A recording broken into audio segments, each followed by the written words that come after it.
Il existe des actes qui ne disparaissent jamais, des gestes parfois commis dans la colère, dans la peur, dans l'ignorance ou dans la volonté consciente de nuire.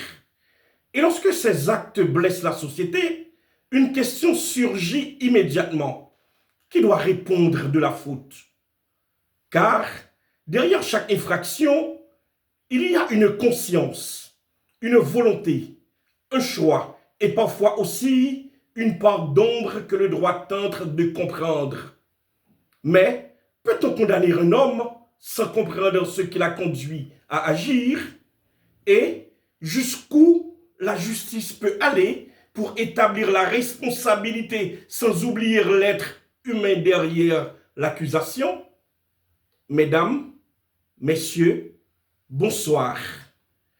Aujourd'hui, je vous invite à une réflexion profonde sur la responsabilité pénale, cette frontière fragile entre la liberté humaine, la faute et la justice. Peut-on punir tout le monde dans toutes les situations? La réponse est non. Car en droit pénal, on ne juge pas seulement un acte, on juge aussi une personne. C'est ce que l'on appelle la responsabilité pénale. Pour qu'une personne soit punie, plusieurs conditions doivent être réunies. D'abord, un acte, une infraction doit avoir été commise. Ensuite, une volonté, la personne doit avoir agi en connaissance de cause. Autrement dit, elle doit avoir compris ce qu'elle faisait.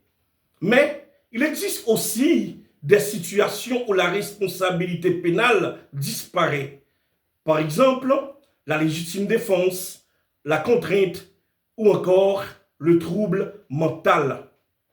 Dans ces circonstances, la personne a bien agi, mais la loi considère qu'elle ne doit pas être punie parce que le droit pénal ne cherche pas seulement à condamner, il cherche aussi à comprendre.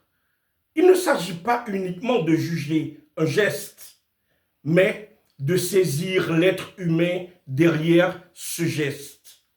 Car, au fond, punir sans comprendre, ce ne serait plus rendre justice. Et la justice, ce n'est pas la colère organisée. La justice, c'est la mesure, c'est l'équilibre, c'est la lucidité. Merci. Et si cette réflexion vous parle, continuons ce chemin ensemble. À très bientôt.